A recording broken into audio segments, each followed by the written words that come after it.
लीजिए सुनिए मुंशी प्रेमचंद की लिखी कहानी मुबारक बीमारी, मेरी यानी समीर गोस्वामी की आवाज में। रात के 9 बज गए थे। एक युवती अंगीठी के सामने बैठी हुई आग फूंकती और उसके गाल आग के कुंदनी रंग में दहक रहे थे। उसकी बड़ी बड़ी नरगिसी आंखें दरवाजे की तरफ लगी हुई थीं। कभी चौंक कर आंगन की तरफ ताकती, कभी कमरे की तरफ।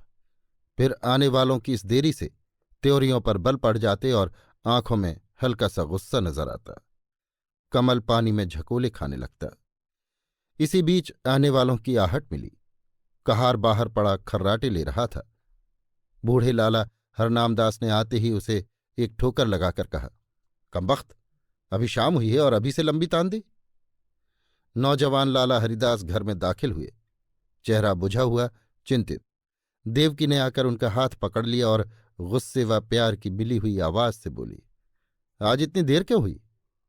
दोनों नए खिले हुए फूल थे। एक परोस की ताजगी थी, दूसरा धूप से मुरझाया हुआ। हरिदास, हाँ आज देर हो गई, तुम यहां क्यों बैठी रही? देवकी, क्या करती, आग बुझी जाती थी, खाना न ठंडा हो जाता। हरिदास, तुम जरा से काम के लिए इतनी देर आग के सामने न बैठा करो, बाज आया गरम खाने से। देवकी, अच्छा कपड़े तो उतारो, आज इतनी देर क्यों की? हरिदास, क्या बताऊं, पिताजी ने ऐसा नाक में दम कर दिया है कि कुछ कहते नहीं बनता। इस रोज रोज की झंझट से तो यही अच्छा है कि मैं कहीं और नौकरी कर लूं।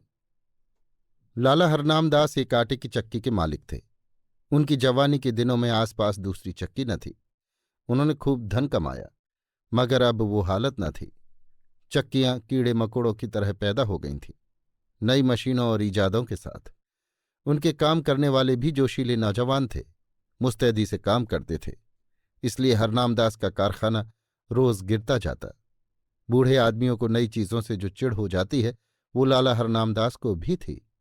वो अपनी पुरानी मशीन ही को चलाते थे। किसी किस्म की तरक्की या सुधार को पाप समझते थे, मगर अपनी इस मंदी पर कुढ़ा करते थे। हरिदास ने उनकी मर्जी के खिलाफ कॉलेजिएट शिक्षा प्राप्त की थी और उसका इरादा था कि अपने पिता के कारखाने को नए उसूलों पर चलाकर आगे बढ़ाए। लेकिन जब वो उनसे किसी परिवर्तन या सुधार का जिक्र करता तो लाला साहब जामे से बाहर हो जाते और बड़े गर्व से कहते, कॉलेज में पढ़ने से तजुर्बा नहीं आता, तुम अभी बच्चे हो, इस काम में मेरे बाल सफ़ेद हो गए हैं, तुम मुझे सलाह मत दो, जिस तरह मैं कहता हूं काम किए जाओ। कई बार ऐसे मौके आ चुके थे कि बहुत ही छोटे मामलों में अपने पिता की मर्जी के खिलाफ काम करने के जुर्म से हरिदास को सख्त फटकारें सहनी पड़ी थी। इसी वजह से अब वो इस काम में कुछ उदासीन हो गया था और किसी दूसरे कारखाने में किस्मत आजमाना चाहता था, जहां उसे अपने विचारों को अमली सूरत देने की ज्यादा सहूलियतें हासिल हो। देवकी ने सहानुभूतिपूर्वक कहा, तुम इस फिक्र में क्यों जान खपाते हो? जैसे वो कहें वैसे ही करो।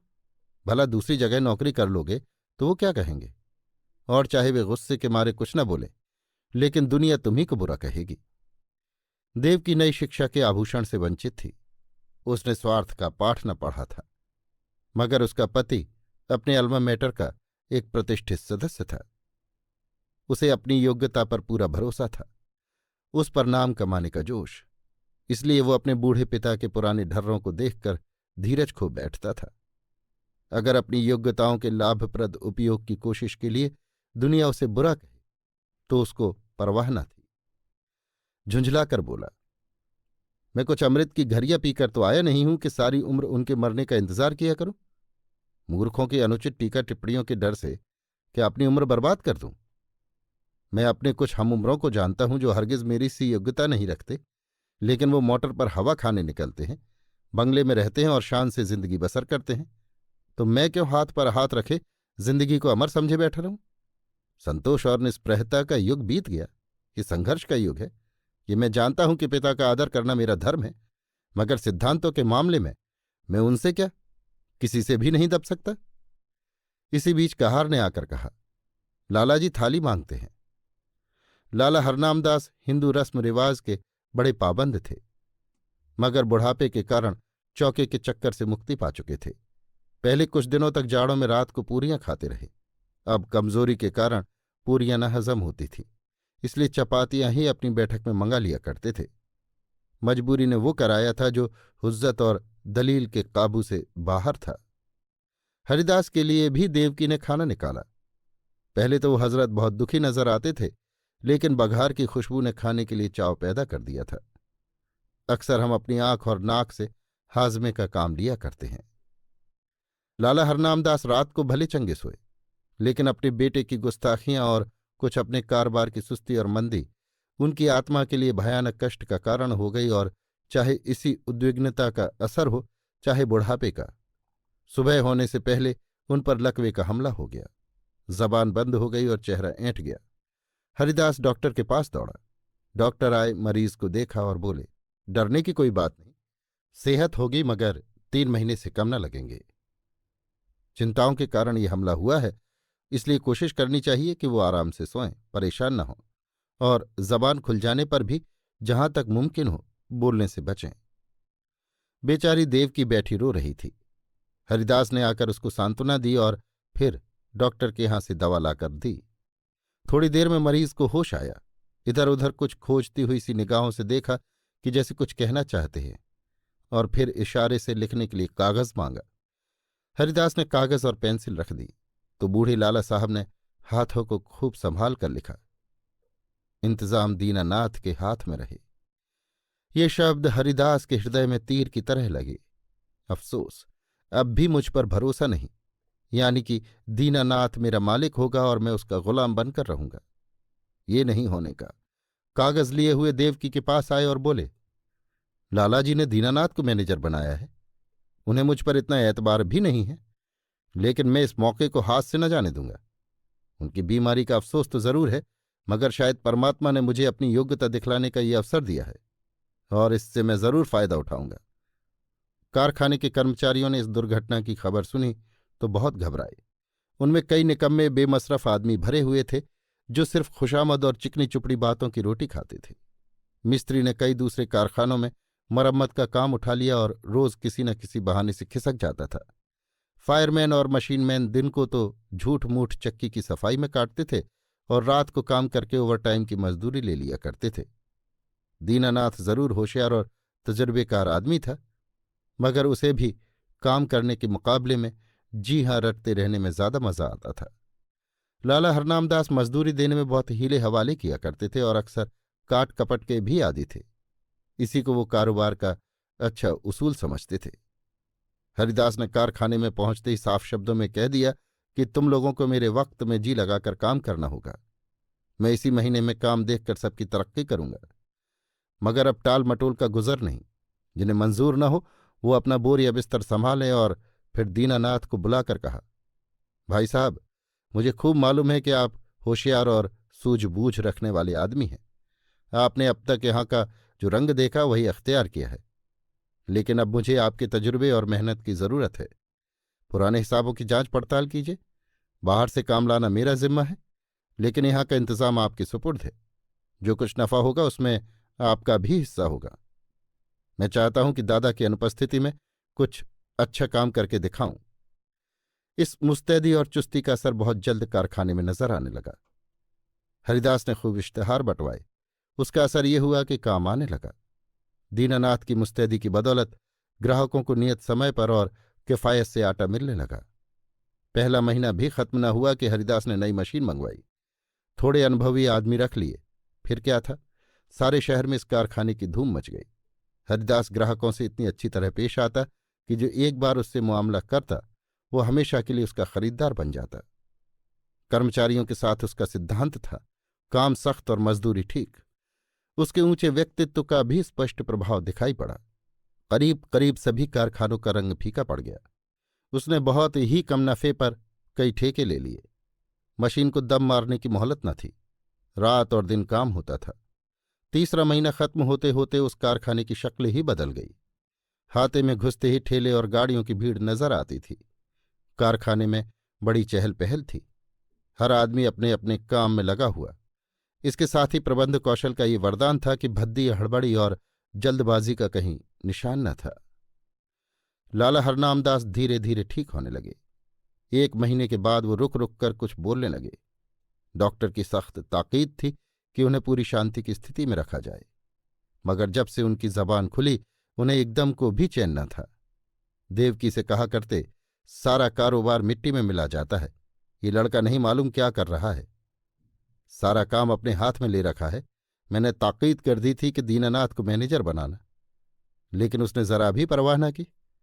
मेरी सारी उम्र की कमाई बर्बाद हुई जाती है। देवकी उनको सांत्वना देती कि आप इन बातों की आशंका न करें, कारोबार बहुत खूबी से चल रहा है और खूब नफा हो रहा है। पर वो भी इस मामले को तूल देते हुए डरती थी कि कहीं लकवे का फिर हमला न हो जाए। हूं हां कहकर टालना चाहती थी। हरिदास जो ही घर में आता, लालाजी उस पर सवालों की बौछार कर देते और जब वो टालकर कोई दूसरा जिक्र छेड़ देता तो बिगड़ जाते और कहते, जालिम तू जीते जी मेरे गले पर छुरी फेर रहा है, मेरी पूंजी उड़ा रहा है। तुझे क्या मालूम कि मैंने एक एक कौड़ी किस मशक्कत से जमा की है। तूने दिल में ठान ली है कि इस बुढ़ापे में मुझे गली गली ठोकर खिलाए, मुझे कौड़ी कौड़ी का मोहताज बनाए। हरिदास फटकार का कोई जवाब न देता, क्योंकि बात से बात बढ़ती है। उसकी चुप्पी से लाला साहब को यकीन हो जाता है कि जरूर कारखाना तबाह हो गया। एक रोज देवकी ने हरिदास से कहा, अभी कितने दिन और इन बातों को लालाजी से छिपाओगे? हरिदास ने जवाब दिया, मैं चाहता हूं कि नई मशीन का रुपया आधा हो जाए तो उन्हें ले जाकर सब कुछ दिखा दूं। तब तक डॉक्टर की हिदायत के अनुसार 3 महीने भी पूरे हो जाएंगे। देवकी, लेकिन इस छिपाने से क्या फायदा, जब वे आठों पहर इसी की रट लगाए रहते हैं। इससे तो चिंता और बढ़ती ही है, कम नहीं होती। इससे तो यही अच्छा है कि उनसे सब कुछ कह दिया जाए। हरिदास, मेरे कहने का तो उन्हें यकीन आ चुका। हाँ, दीनानाथ कहें तो शायद यकीन हो। देवकी, अच्छा तो कल दीनानाथ को यहां भेज दो, लालाजी उसे देखते ही खुद बुला लेंगे। तुम्हें इस रोज रोज की डांट फटकार से तो छुट्टी मिल जाएगी। हरिदास, अब मुझे इन फटकारों का जरा भी दुख नहीं होता। मेरी मेहनत और योग्यता का नतीजा आंखों के सामने मौजूद है। जब मैंने कारखाना अपने हाथ में लिया था, आमदनी और खर्च का मीजान मुश्किल से बैठता था। आज 500 का नफा है। तीसरा महीना खत्म होने वाला है और मैं मशीन की आधी कीमत अदा कर चुका। शायद अगले 2 महीनों में पूरी कीमत अदा हो जाएगी। उस वक्त से कारखाने का खर्च तिगुने से ज्यादा है, लेकिन आमदनी 5 गुनी हो गई है। हजरत देखेंगे तो आंखें खुल जाएंगी। कहाँ हाथे में उल्लू बोलते थे, एक मेज पर बैठे आप ऊँघा करते थे, एक पर दीनानाथ कान कुरेदा करता था। मिस्त्री और फायरमैन ताश खेलते थे। बस दिन में 2-4 घंटे चक्की चल जाती थी। अब दम मारने की फुर्सत नहीं है। सारी जिंदगी में जो कुछ न कर सके वो मैंने 3 महीने में करके दिखा दिया। इसी तजुर्बे और कार्रवाई पर आपको इतना घमंड था। जितना काम वो 1 महीने में करते थे उतना मैं रोज कर डालता हूं। देवकी ने भर्त्सनापूर्ण नेत्रों से देखकर कहा, अपने मुंह मियाँ मिट्ठू बनना कोई तुमसे सीख ले। जिस तरह माँ अपने बेटे को हमेशा दुबला ही समझती है, उसी तरह बाप भी बेटे को हमेशा नादान समझा करता है। ये उनकी ममता है, बुरा मानने की बात नहीं। हरिदास ने लज्जित होकर सर झुका लिया। दूसरे रोज दीनानाथ उनको देखने के बहाने से लाला हरनामदास की सेवा में उपस्थित हुआ। लालाजी उसे देखते ही तकिए के सहारे उठ बैठे और पागलों की तरह बेचैन होकर पूछा, क्यों, कारोबार सब तबाह हो गया कि अभी कुछ कसर बाकी है? तुम लोगों ने तो मुझे मुर्दा समझ लिया है, कभी बात तक न पूछी। कम से कम तुमसे मुझे ऐसी उम्मीद न थी। बहू ने मेरी तीमारदारी न की होती तो मर ही गया होता। दीनानाथ, आपका कुशल मंगल रोज बाबू साहब से पूछ लिया करता था। आपने मेरे साथ जो नेकियां की हैं उन्हें मैं भूल नहीं सकता। मेरा एक एक रोआ आपका एहसानमंद है। मगर इस बीच काम ही कुछ ऐसा था कि हाजिर होने की मोहलत न मिली। हरनामदास, खैर, कारखाने का क्या हाल है? दीवाला होने में क्या कसर बाकी है? दीनानाथ ने ताज्जुब के साथ कहा, यह आपसे किसने कह दिया कि दीवाला होने वाला है? इस अरसे में कारोबार में जो तरक्की हुई है वो आप खुद अपनी आंखों से देख लेंगे। हरनामदास व्यंग्यपूर्वक बोले, शायद तुम्हारे बाबू साहब ने तुम्हारी मनचाही तरक्की कर दी। अच्छा, अब स्वामी भक्ति छोड़ो और साफ बतलाओ।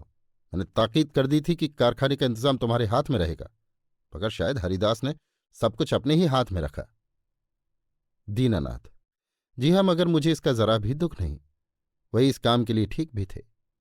जो कुछ उन्होंने कर दिखाया वो मुझसे हरगिज न हो सकता। हरनामदास, मुझे ये सुन सुनकर हैरत होती है। बतलाओ, क्या तरक्की हुई? दीनानाथ, तफसील तो बहुत ज्यादा होगी, मगर थोड़े में ये समझ लीजिए कि पहले हम लोग जितना काम 1 महीने में करते थे उतना अब रोज होता है। नई मशीन आई थी, उसकी आधी कीमत अदा हो चुकी है। वो अक्सर रात को भी चलती है। ठाकुर कंपनी का 5,000 मन आटे का ठेका लिया था, वो पूरा होने वाला है। जगतराम बनवारी लाल से कमसरियट का ठेका लिया है। उन्होंने हमको 500 बोरे माहवार का बयाना दिया है। इसी तरह और फुटकर काम कई गुना बढ़ गया है। आमदनी के साथ खर्च भी बढ़े हैं। कई आदमी नए रखे गए हैं। मुलाजिमों को मजदूरी के साथ कमीशन भी मिलता है, मगर खालिस नफा पहले के मुकाबले में चौगुने के करीब है। हरनामदास ने बड़े ध्यान से ये बातें सुनी। वो गौर से दीनानाथ के चेहरे की तरफ देख रहे थे। शायद उसके दिल में बैठकर सच्चाई की तह तक पहुंचना चाहते थे। संदेहपूर्ण स्वर में बोले, दीनानाथ, तुम कभी मुझसे झूठ नहीं बोलते थे, लेकिन तो भी मुझे इन बातों पर यकीन नहीं आता, और जब तक अपनी आंखों से देख न लूंगा यकीन न आएगा। दीनानाथ कुछ निराश होकर विदा हुआ। उसे आशा थी कि लाला साहब तरक्की और कारगुजारी की बात सुनते ही फूले न समाएंगे और मेरी मेहनत की दाद देंगे। उस बेचारे को मालूम न था कि कुछ दिलों में संदेह की जड़ इतनी मजबूत होती है कि सबूत और दलील के हमले उस पर कुछ असर नहीं कर सकते। यहां तक कि वो अपनी आंख से देखने को भी धोखा या तिलिस्म समझता है। दीनानाथ के चले जाने के बाद हरनामदास कुछ देर तक गहरे विचार में डूबे रहे और फिर यकायक कहार से बग्घी मंगवाई। लाठी के सहारे बग्घी में आ बैठे और उसे अपने चक्की घर चलने का हुक्म दिया। दोपहर का वक्त था। कारखानों के मजदूर खाना खाने के लिए गोल के गोल भागे चले आते थे, मगर हरिदास के कारखाने में काम जारी था। बग्घी अहाते में दाखिल हुई। दोनों तरफ फूलों की कतारें नजर आईं। माली क्यारियों में पानी दे रहा था। ठेले और गाड़ियों के मारे बग्घी को निकलने की जगह न मिलती थी। जिधर निगाह जाती थी सफाई और हरियाली नजर आती थी। हरिदास अपने मुहर्रिर को कुछ खतों का मसौदा लिखा रहा था कि बूढ़े लालाजी लाठी टेकते हुए कारखाने में दाखिल हुए। हरिदास फौरन उठ खड़ा हुआ और उन्हें हाथों का सहारा देते हुए बोला, आपने कहला क्यों न भेजा कि मैं आना चाहता हूं? पालकी मंगवा देता। आपको बहुत तकलीफ हुई। ये कहकर उसने एक आराम कुर्सी बैठने के लिए खिसका दी। कारखाने के कर्मचारी दौड़े और उनके चारों तरफ बहुत अदब के साथ खड़े हो गए। हरनामदास कुर्सी पर बैठ गए और बोरों के छत चूमने वाले ढेर पर नजर दौड़ाकर बोले, मालूम होता है दीनानाथ सच कहता था। मुझे यहां कई नई सूरतें नजर आती हैं। भला कितना काम रोज होता है? हरिदास, आजकल काम ज्यादा आ गया था, इसलिए कोई 500 मन रोजाना तैयार हो जाता था, लेकिन औसत 250 मन का रहेगा।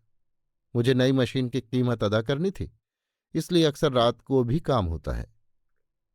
हरनाम सिंह, कुछ कर्ज लेना पड़ा? हरिदास, एक कौड़ी नहीं, सिर्फ मशीन की आधी कीमत बाकी है। हरनामदास के चेहरे पर इत्मीनान का रंग नजर आया। संदेह ने विश्वास को जगह दी। प्यार भरी आंखों से लड़के की तरफ देखा और करुण स्वर में बोले, बेटा, मैंने तुम्हारे ऊपर बड़ा जुल्म किया, मुझे माफ करो। मुझे आदमियों की पहचान का बड़ा घमंड था, लेकिन मुझे धोखा हुआ। मुझे अब से बहुत पहले इस काम से हाथ खींच लेना चाहिए था। मैंने तुम्हें बहुत नुकसान पहुंचाया। ये बीमारी बड़ी मुबारक है जिसने मुझे तुम्हारी परख का मौका दिया और तुम्हें अपनी लियाकत दिखाने का। काश ये हमला 5 साल पहले ही हुआ होता। ईश्वर तुम्हें खुश रखे और हमेशा उन्नति दे, यही तुम्हारे बूढ़े बाप का आशीर्वाद है। अभी आप सुन रहे थे मुंशी प्रेमचंद की लिखी कहानी मुबारक बीमारी, मेरी यानी समीर गोस्वामी की आवाज में।